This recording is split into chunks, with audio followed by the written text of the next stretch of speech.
Kajing elekai basketball senrai kabalapan long hapatar khama manta kasnem ya kabalapan ya di kapatar khama sport club kalapoi sakabakot haka arphoi tarik banai Oktober manta snem hajar arpholai. Lawan ban penhap perda ya kene ka tournament da iba Adrian Khan, Presiden jong ka Meghalaya Youth Congress. Haka jing dorkat jong sordar shnong patar khama ba petalman thank you lembat girkhot ka executive committee shnong patar khama.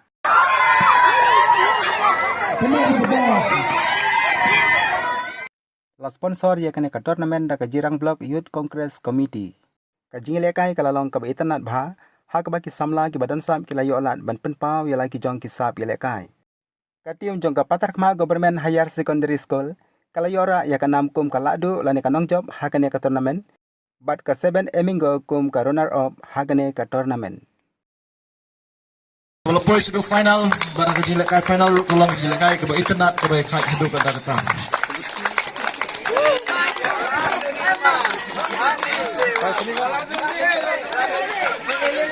Wow.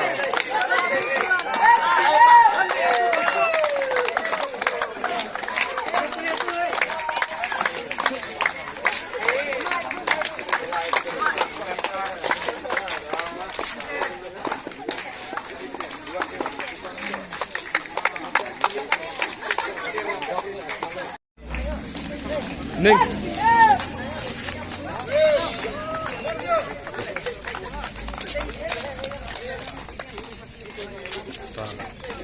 Session tu ina ka jing thap ti ka bajam na ka mata the 7 Nakaliang ki kente ka patar khama sport club kalayo ya ka jing job kum kaladu bat ka Warmau South Sport Club kalayo ya ka nam kum ka runner up hakane ka tournament. Nakaliang jonga nga pau ya ka jing sungu yo try nang bu nang thau ubal aying ye ka met ka bakoi bakhia bat kham tam ru ha wang layo ya ka ni ka sngi ka ban basketball tournament ka bala penyai da ka patar khama sport club bat ha rangkat jong ka cindri telang jong ka Block Youth Congress Committee te kulis bun ya ka sport club jong ka sinong patar khama ka bala penyai ya kene bat ngai kulis ru i tu ki tim ki bafer ki ba lai shum mentana duk menien jing thap ti ka bajam na ka mata ka patar kama government high secondary school boys kabalayo ya ka jing job kabalalong ka taga champion team hagani ka atom basketball tournament arajar arpulai bala pria dag patar kama sport club house nyam bala dep haga spring basketball tournament ka patar kama government high secondary school kalalong ka taga runner up Henry iklem shongthaj iklem tu jikerman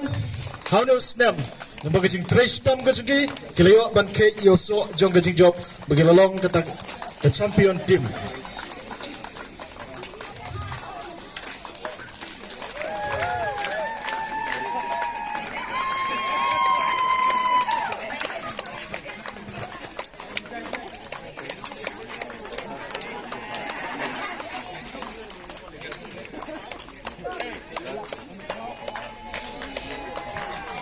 Session tu ina jing top 3 ka bajam na ka mata ka champion ka patar kama government high secondary school boys